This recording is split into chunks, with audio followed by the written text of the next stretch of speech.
Gene clusters. Most genes are dispersed randomly along chromosomes. However, some are organized into definite groups or clusters. Gene clusters is a group of closely linked and coordinately expressed genes which code for the same or similar products. Gene clusters might have evolved as functional developmental units with sequential and differential expression of genes. Bacterial operons and regulons and eukaryotic multi-gene families are examples of gene clusters. So, what is the peculiarity of gene clusters? Gene clusters often produce, you know, which code for same or similar products. For example, bacterial operons and regulons and eukaryotic multi-gene families. Operons, Jacob et al., are bacterial gene clusters containing coordinately regulated genes which encode proteins having similar functions. In higher organisms, operons are absent and clustered genes exist as multi-gene families. Regulon, Maas and Clark in 1964, is a regulatory system composed of several operons. It is characterized by an interplay of pleiotropic regulator genes. Pleiotropy or pleiotropism is the production of several diverse and unrelated phenotypes by a single mutant gene. Pleiotropism is a process of production of several diverse and unrelated phenotypes by a single mutant gene. Then next topic, eukaryotic multi-gene families. Multi-gene family by Brown 1971 is a set of sequence-related genes which have a common origin from the same ancestral gene. Unlike in operons, the members of multi-gene family are identical or very similar and are not coordinately regulated. Multi-gene family is a set of sequence-related genes which have a common origin from same ancestral gene. Unlike in operons, the members of a multi-gene family are identical or very similar and are not coordinately regulated. The reason might be that they have descended from a single ancestral gene through regulated duplication, unequal crossing over, and mutational variations. Multi-gene families are common among eukaryotes: histone gene family, histidine gene family, globin gene family, immunoglobulin gene family, leucine gene family, rRNA gene family, etc. are examples. So, what is the peculiarity? Multi-gene family is a set of sequence-related genes which have a common origin from the same ancestral gene. But unlike in operons, the members of a multi-gene family are identical or very similar and are not coordinately regulated. The reason might be that they have descended from a single ancestral gene through repeated duplication, unequal crossing over, and mutational variation. Then multi-gene families are of two kinds, simple and complex. The members of simple multi-gene families are identical, but those of complex multi-gene families are only closely similar and never identical. The gene family 4,5S rRNA is a simple multi-gene family. In human beings, it consists of nearly 2,000 clustered copies of the same gene, reflecting the high cellular demand of its product. Globin gene family is an example of complex multi-gene family. It encodes a series of polypeptides, alpha, beta, gamma, delta, eta, epsilon globins, which differs from each other only by a few amino acids. So, a simple multi-gene family, ribosomal RNA genes contain endogenic RNA gene families, for example. Then, human globin gene family is a type which contain portions like DNA is there, G, delta, beta, A, gamma, like portions. It's an example of complex multi-gene family. Multi-gene families are not coordinately regulated, but are identical or very similar. They descended from a single ancestral gene through repeated duplication, unequal crossing over, and mutational variation. Then a multi-gene family is composed of functional genes that function and functionless pseudogenes. Multi-gene family is composed of functional genes and functionless pseudogenes. Pseudogenes include processed pseudogenes, retro-pseudogenes, and non-processed pseudogenes, operons. Non-processed pseudogenes are called operons.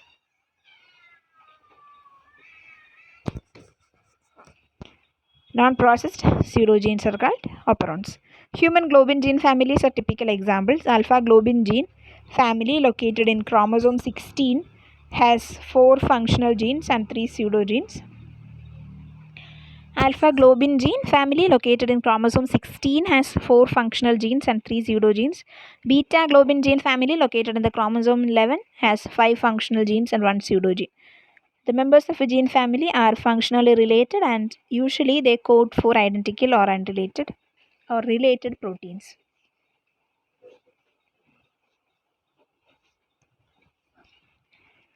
The members of a gene family are functionally related and usually they code for identical or related proteins. Then they are called convergent multigene families. The members of a gene family are functionally related and usually they code for identical or related proteins. Then they are called convergent multigene family.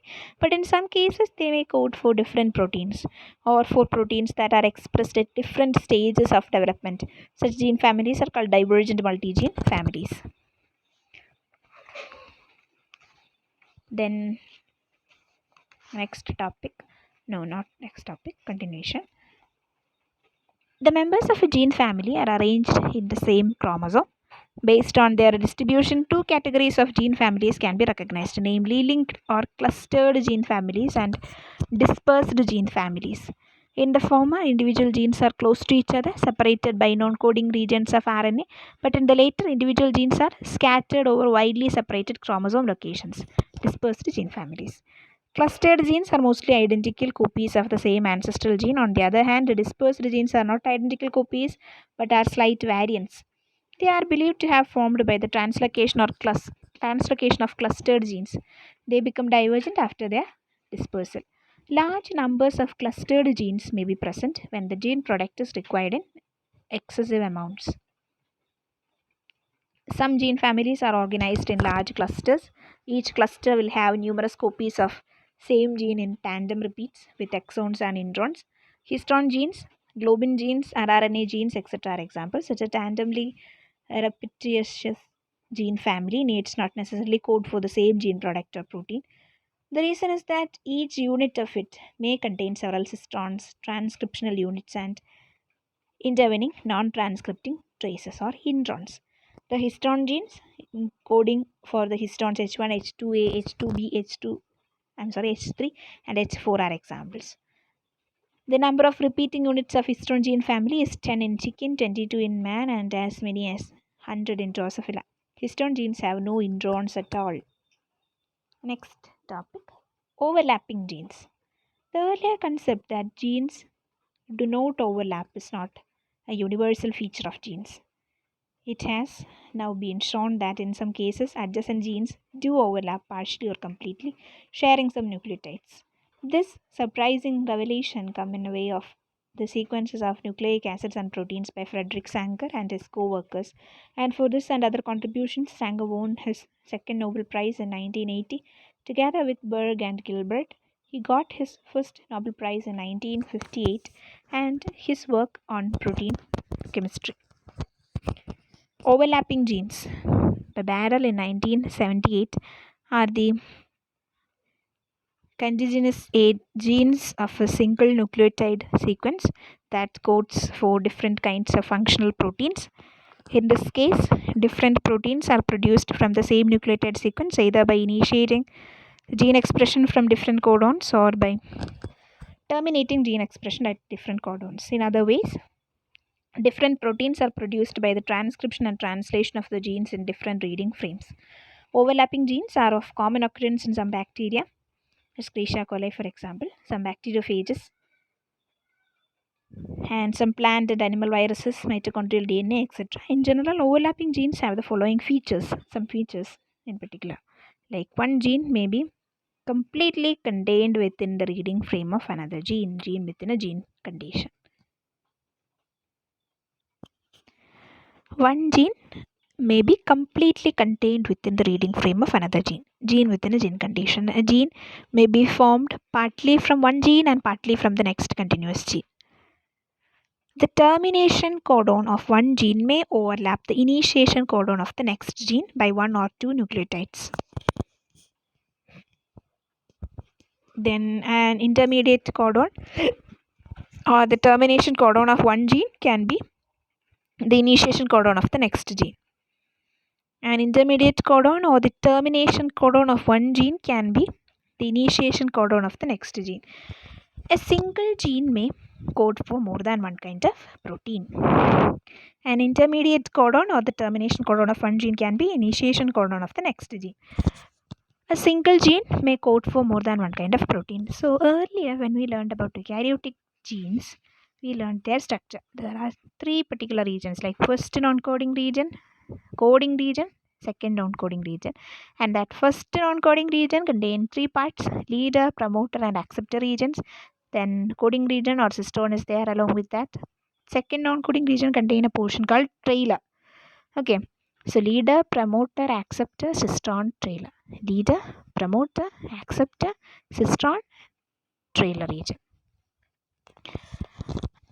This was a small reminder about that. Then the same protein may be coded particularly by one gene and particularly by another.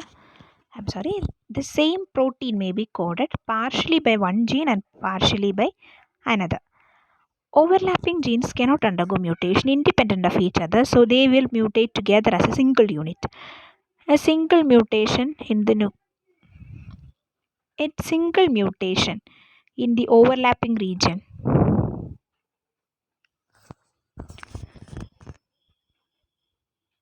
A single mutation in overlapping region may result in the loss of activities of more than one gene, thus generating pleiotrope, which we learned earlier. And the general organization of overlapping genes can be represented as one gene within a reading frame of another, then one gene formed from two continuous genes. Termination codon of one gene overlaps the initiation codon of the next. Termination codon of one gene forms the initiation codon of the next. Then intermediate codon of one gene forms the initiation codon of the next. So these are some examples of overlapping genes. Later, an interesting analogy can be drawn between overlapping genes and the word battalion, like BATALLION. This word may be compared to a single gene. Examine how does it satisfy the major organizational features of overlapping genes. How many other words are contained within its reading frame? How many of them often overlap?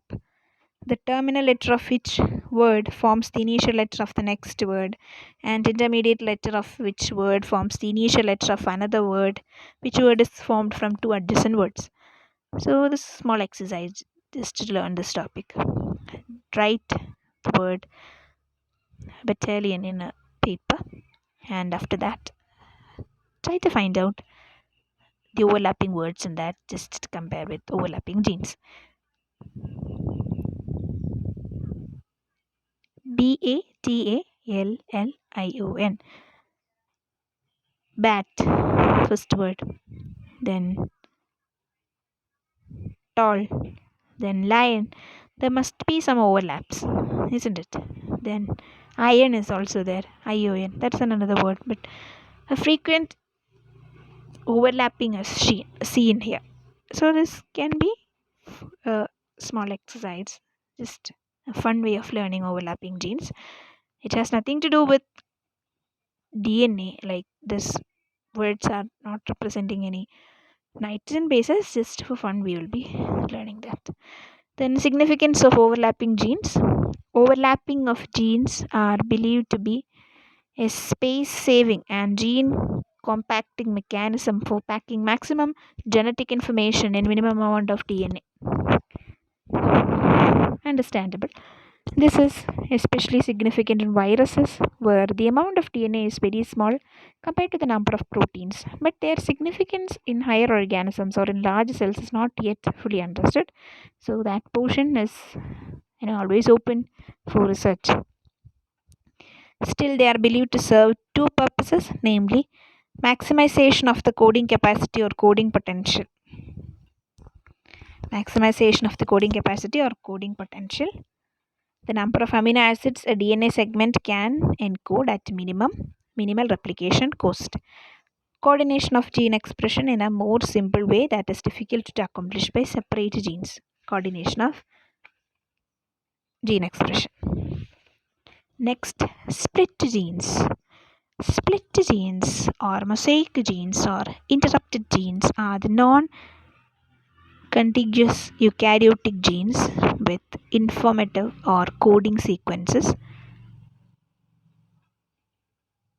alternating with or interrupted by long stretches of non-informative or non-coding silent or spacer sequences. They are found in nuclear, mitochondrial, and chloroplast genomes.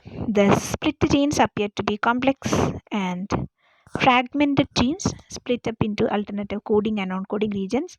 The non-coding regions are collectively called junk DNA, functionless DNA, which can only perpetuate. The coding units are called exons, and the intervening non-coding regions are called introns.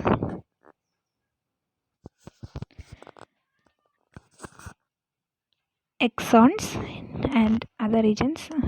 Non-coding regions are called introns, inserts, or intervening sequences. The terms exons and introns were coined by Walter Gilbert in 1978. Introns and split genes are very rare or absent in prokaryotic mitochondrial and chloroplast DNA, but relatively numerous in most eukaryotic nuclear genomes. They are present in some animal viruses also. Intron size varies from less than 100 to over 10,000 base pairs. When we try to learn the structure of split gene, DNA is their promoter region along with exons, then introns. Okay. So all exons may undergo transcription and translation, so they find their expression in the primary, intermediate, and final products in pre-mRNA, mature mRNA, and proteins, for example. On the other hand, introns are only transcribed to the pre-mRNA and then they are sliced out during the post-transcriptional chemical processing of immature mRNA. This is called mRNA splicing. Splicing leaves the exons and the coded information continuous. Thus, introns appear only in the primary mRNA transcript and never in mature mRNA and proteins. On the whole, eukaryotic gene appears to be fragmented or interrupted, and they are expressed only after the splicing or excision of their introns during mRNA processing.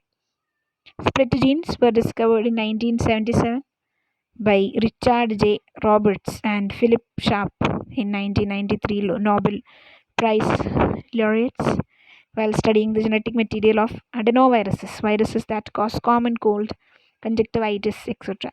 This discovery was a surprise jolt to the concept of collinearity of genes and their products. Some important features of split genes. Some of the features common to all split genes are the following. The organization of split genes would be consistently the same in all tissues of an organism. Exons have precisely the same order in the split gene and also in its primary and secondary mRNA transcripts. Exons have precisely the same order in the split gene and also in its primary and secondary mRNA transcripts. Introns all by themselves. First of all, the organization of split genes would be consistently the same in all tissues of an organism. Exons have precisely the same order in the split gene and also in its primary and secondary mRNA transcripts. Introns all by themselves do not have any coding function, but exon-intron combination codes for maturases. Maturases are a protein encoded by exon-intron combination.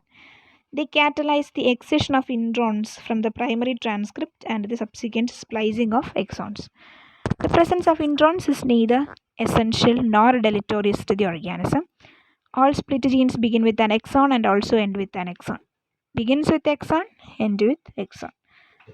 The primary mRNA transcribed from a split gene is known as heterogeneous nuclear RNA, hnRNA, or precursor mRNA, pre-mRNA. It might be an exact replica of the split gene with alternating exons and introns. Before its transformation to mature mRNA, it undergoes a precise chemical tailoring. Its introns are very carefully silenced away by excision enzymes, exo and endonucleases. Soon the exons are spliced together by maturases, RNA ligases. If mutation takes place in introns, maturases will not be produced, or modified maturases without splicing powers will be produced. Then significance of split genes.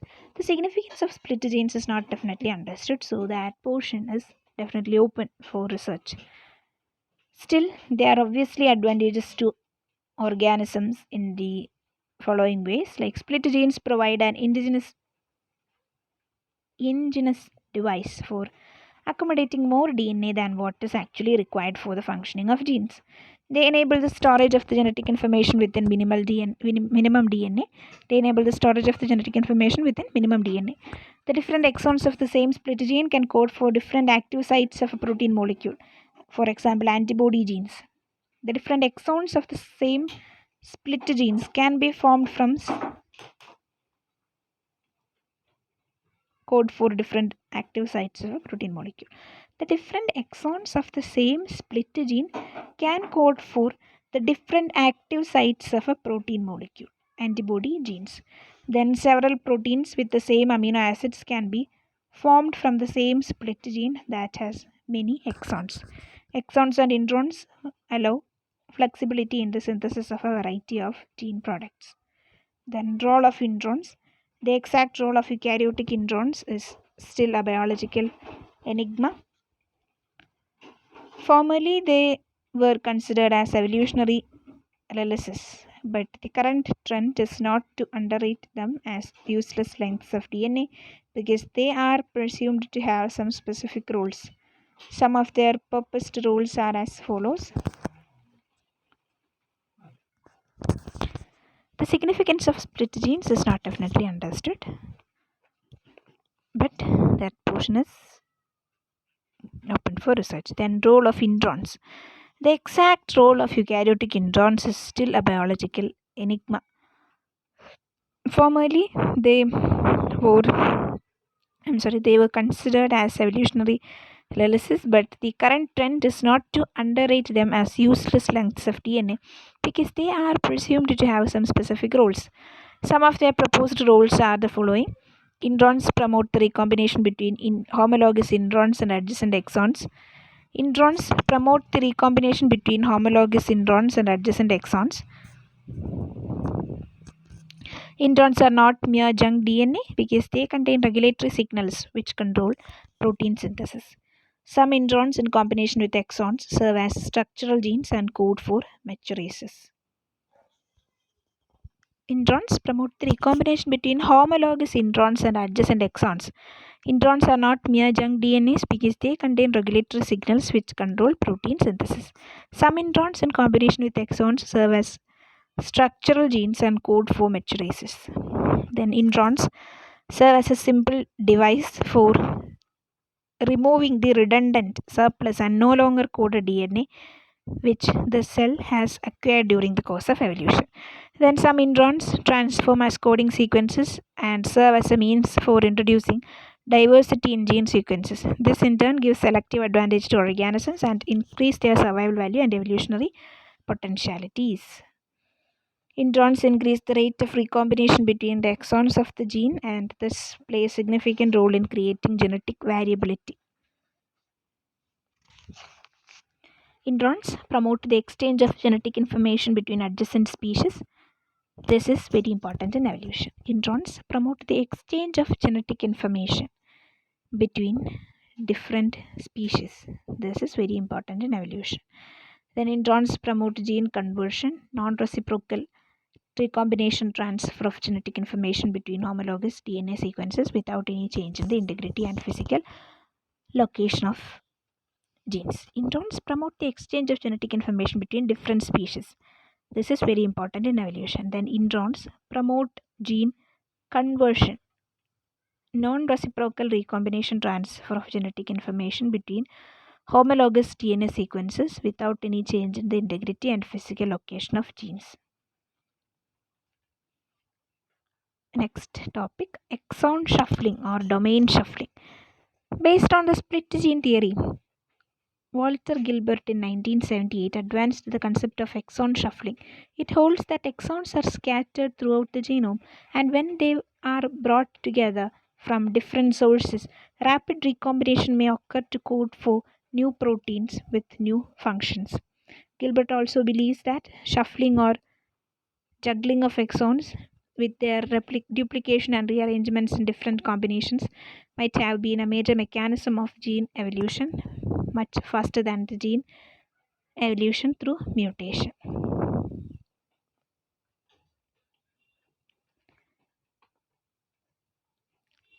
Exons are scattered throughout the genome, and when they are brought together from different sources, rapid recombination may occur to code for new proteins with new functions. Gilbert also believes that shuffling or juggling of exons with their duplication and rearrangement in different combinations might have been a major mechanism of gene evolution much faster than the gene evolution through mutation. It might have been given very great selective advantage for organisms. Gilbert visualized introns as the frozen remnants of evolutionary history and also as the sites of future evolution. Next topic, pseudogenes. Pseudogenes or false genes are the mutant, imperfect, and non functional genes which have lost their protein coding potential and are never expressed in living organisms. They are striking homologous to their functional counterparts at different loci. In fact, they are the divergent members of gene families which have become non functional through mutations in the course of evolution. They have sequences which correspond to the exons and introns of functional genes. Still, they have no transcriptional and translational powers for what want of promoters.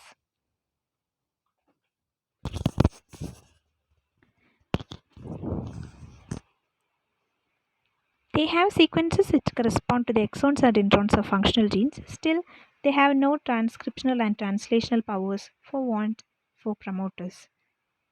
This is due to mutational changes.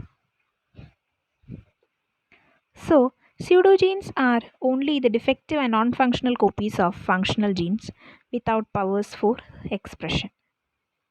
They are produced by the mutation of active ancestral genes.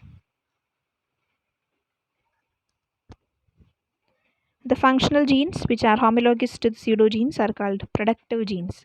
Pseudogene producing mutations are mostly nonsense mutations which generate stop codons and result in premature termination of translation. Some pseudogenes differ from their parent genes in having lost their introns. Currently, pseudogenes are regarded as a kind of debris or evolutionary relics accumulated in the genome as the dead ends of evolutionary process. Pseudogenes are a common feature of many eukaryotic gene families. The gene families of human actin genes, alpha and beta globin genes, immunoglobulin genes, etc., contain pseudogenes. Actin gene family contains 20 copies of the same gene, many of which are pseudogenes. Alpha globin gene family has 4 functional genes and 3 pseudogenes. Beta globin gene family has 5 functional genes and 1 or 2 pseudogenes. Then features of pseudogenes. Most pseudogenes occur in multiple copies, outnumbering their natural, normal, functional counterparts. So they are mostly repetitive sequences. Then most pseudogenes are flanked by short repetitive sequences. They possibly suggest their insertion to a target site. Then pseudogenes have striking homology with their parent gene in that both of them share the same nucleotide sequence. Pseudogenes can undergo transcription and translation always in a defective way. Hence, they are never expressed or are always non functional. Next, classification of pseudogenes. Pseudogenes are of two general classes only, operons or non processed pseudogenes and retropseudogenes or processed pseudogenes. Operons.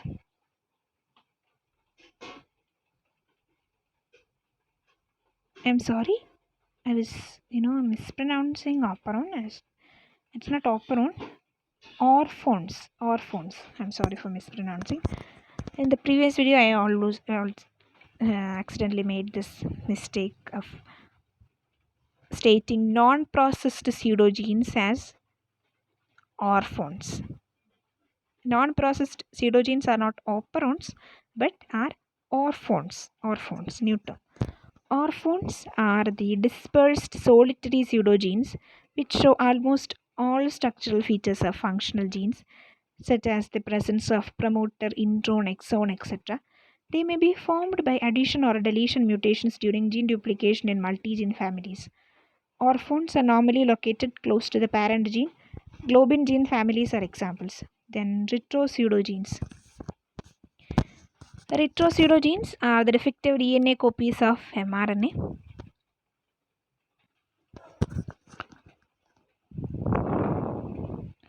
They have no introns but have a remnant polyadenylate tail at the 3' end and short flanking direct repeats.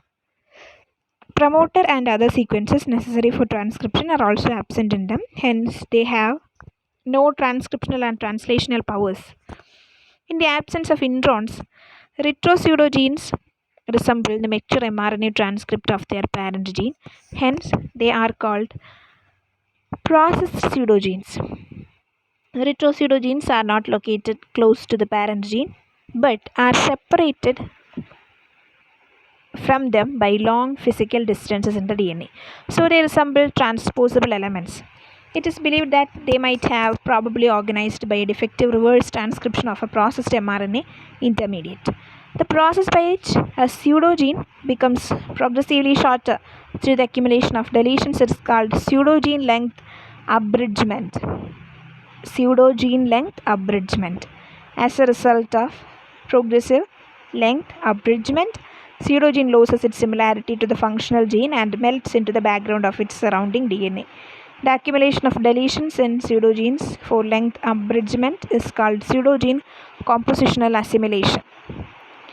Then, role of pseudogenes.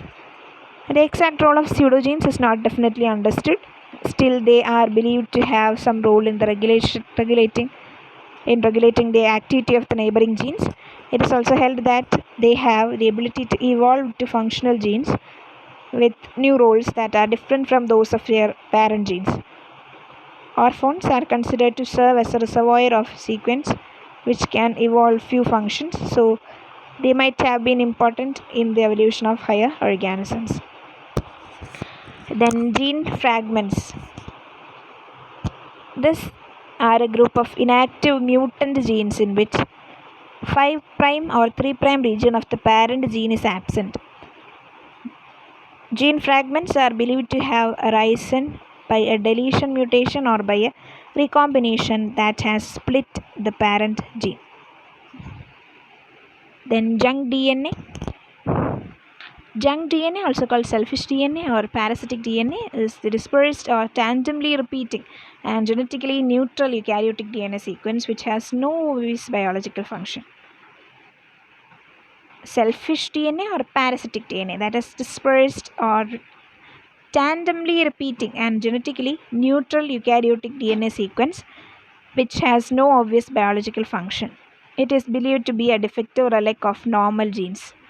Though functionless, it can perpetuate, spread, and accumulate the species by virtue of its rapid replication. Curiously, it does not cause any survival disadvantage to the organisms containing it. Then next, cryptic genes. Cryptic genes. These are inactive or phenotypically silent prokaryotic genes which have been silenced by a single nucleotide substitution. They remain unexpressed during the normal life cycle of prokaryotes.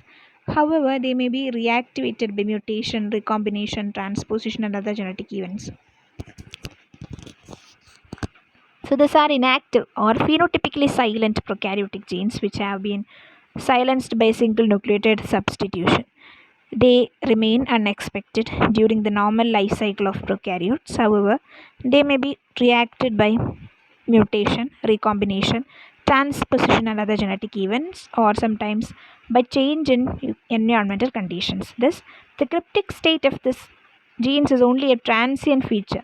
Oscillations between cryptic and activate states do occur under the influence of genetic and environmental factors. So, consequently, cryptic genes are believed to confer some selective advantage on the organisms which carry them. Cryptic genes differ from junk DNA that remain permanently functionless without conferring any phenotypic effect on organisms.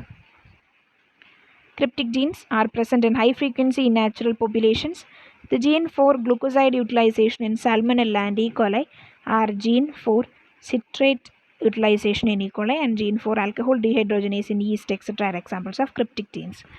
So once again, let's have a quick recap about cryptic genes. These are inactive or phenotypically silent prokaryotic genes. Prokaryotic.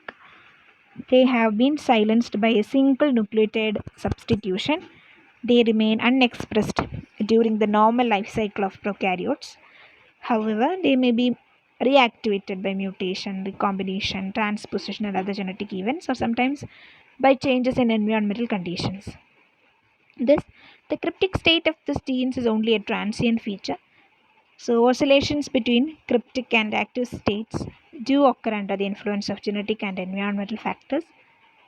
Consequently, cryptic genes are believed to confer some selective advantage on the organisms which carry them. Cryptic genes differ from junk DNA, which remain permanently functionless without conferring the phenotypic effect on organisms. Cryptic genes are present in high frequency in natural populations. The genes for glucoside utilization in Salmonella and E. coli, the genes for citrate utilization in E. coli, the gene for alcohol dehydrogenase in yeast, etc. are examples of cryptic genes. The next major topic include transposable genetic elements, jumping genes or mobile genes. Genes had long been thought to be static units arranged in definite linear order at specific chromosomal loci. It is also held that they move away or lose their function only under abnormally altered conditions such as mutations. However, in the 1940s, Barbara McClintock reported that in maize, there are certain mobile genes or sequences capable of moving from one locus to another affecting gene expression. She termed them controlling elements. Barbara McClintock was awarded the Nobel Prize in 1983. Her observations and postulations were confirmed only after 3 decades by the discovery that bacterial DNA contains mobile sequences which are able to relocate at low frequency. At present, there are accumulating evidences to prove that the spatial arrangement of genes is not inherently unchanging, and some genes and even DNA segments do move, jump, or transpose from one location to another in the same chromosome or from one chromosome to another. Such mobile sequences are known variously as transposable genetic elements, transposons, jumping genes, mobile genetic elements, insertion sequences, etc. Their movement or relocation to a new site is called transposition.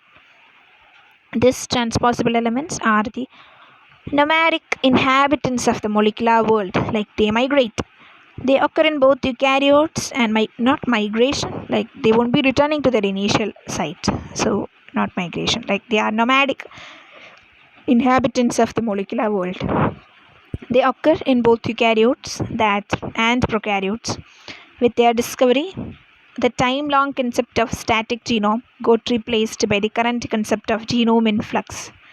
In bacteria, transposable elements move from one location to another in the same chromosomal DNA or from chromosomal DNA to plasmid DNA or phage DNA.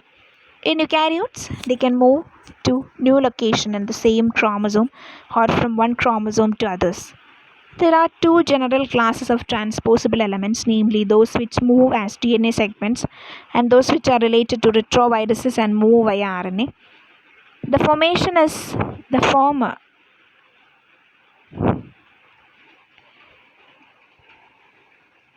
We learned these jumping genes are nomadic inhabitants of molecular world. They occur in both eukaryotes and prokaryotes. With their discovery, the long-term concept of static genome got replaced by the current concept of genome in flux. In bacteria, transposable elements move from one location to another in the same chromosomal DNA or from chromosomal DNA to plasmid DNA or phage DNA. In eukaryotes, they can move to new locations in the same chromosome or from one chromosome to others. There are two general classes of transposable elements, namely those which move as DNA segments and those which are related to retroviruses and move via RNA. The former is found in both prokaryotes and eukaryotes, but the latter is found only in eukaryotes. In the latter, the RNA copy of the genetic element is synthesized at first by transcription, then a DNA copy of this RNA is made by reverse transcription. Finally, this DNA copy gets integrated at a new site in the same genome. Then transposable elements are small mobile DNA sequences capable of moving to virtually any location in the cell's genome. They have the unique ability not only to relocate themselves to new sites but also to recombine with non homologous DNA segments, non homologous recombination, to promote nuclear rearrangements in genes, to produce mutations, a process called insertional mutagenesis, and to increase or decrease gene expression. They form a normal part of prokaryotic and eukaryotic genomes. A transposable element present within or near a gene usually blocks the activity of gene. But when it moves away to a new site, the gene resumes its normal functions. As a rule, the frequency of transposition is very low and it varies within the transposable element. If it becomes high, the genetic change it causes most likely kill the cell. In prokaryotes and eukaryotes, transposable elements insert into new chromosomal locations with which they do not have any sequence homology. This may be called non-homologous recombination. This differs from homologous recombination, which involves homologous or matching DNA sequences. Based on structure, four classes of transposable elements can be recognized, namely elements with long direct terminal repeat sequences, elements with long inverted terminal repeats, elements with short inverted terminal repeats, and elements without terminal repeats. Some major characteristics of transposable elements and their relocation have some general features. Some of such features are as follows. The two ends of transposable elements will have a common structure. They will be direct or inverted repeats of an identical set of nucleotides. This feature determines the insertional and functional specificity of transposable elements. Then transposition is always accompanied by the duplications of a short segment of the host DNA, usually 3 to 12 base pairs long. One copy of it may be formed on each side of the inserted transposable element. Then transposition causes rearrangements in the host DNA adjacent to the site of insertion. Transposition causes rearrangements in the host DNA adjacent to the site of insertion. So, in many cases, transposition involves the fusion, co-integration of non-homologous DNA segments, forming structures called co-integrates. Then, roles of transposable elements. Transposable elements are believed to have made important contributions in the evolution of bacterial and eukaryotic genomes through their mutational roles. Probably they influence heredity, variation, immunity, and various genetic aspects of organisms. Some of them have essential biological functions, and some others have only effects and no essential functions. Some of these effects are useful to organisms, some others are harmful, and still others are neutral. Some of the major roles of transposable elements are given. Form a major source of genetic mutations, mainly deletion, insertion, inversion, and translocation mutations, and thereby create quantitative and qualitative heritable variations. Then serve as modifiers of gene function and generators of genetic variability, and thus play a significant role in differentiation, development, and speciation or evolution. Then serve as a biological switch for modulating, switching on and off gene expression during early development in eukaryotes, control the expression of specific genes at specific periods of development, then confer selective advantage on the genome through genetic rearrangement and enable the survival of organisms in a changing environment, cause the duplication of target sequences in the host genome, play a crucial role in bacterial gene transfer, bring about the multiplication and distribution of antibiotics resistance genes in bacteria, then mediate replicant fusion in bacteria, the fusion of plasmid circles and the integration of F plasmids to chromosomal DNA to form HFR cells. Some bacterial transposons contain stop codons and row independent transposition terminating sequences. So their integration prevents the transcription and translation of the downstream genes located beyond them. Activate oncogenes, cancer-inducing genes, when inserted into them. So they form a major source of genomic mutations, mainly deletion, insertion, inversion, and translocation mutation, and thereby create qualitative and quantitative heritable variation. Then confer selective advantage on the genome through genetic rearrangements and enable the survival of organisms in a changing environment, and serve as biological switch for modulating gene expression. Play a crucial role in bacterial gene transfer, multiplication, and distribution of antibiotic resistance genes in bacteria. Activate oncogenes, cancer inducing genes, when inserted into them. So that's all about this topic related to gene families, and we learned about gene clusters and gene families along with transposons. Thank you for listening.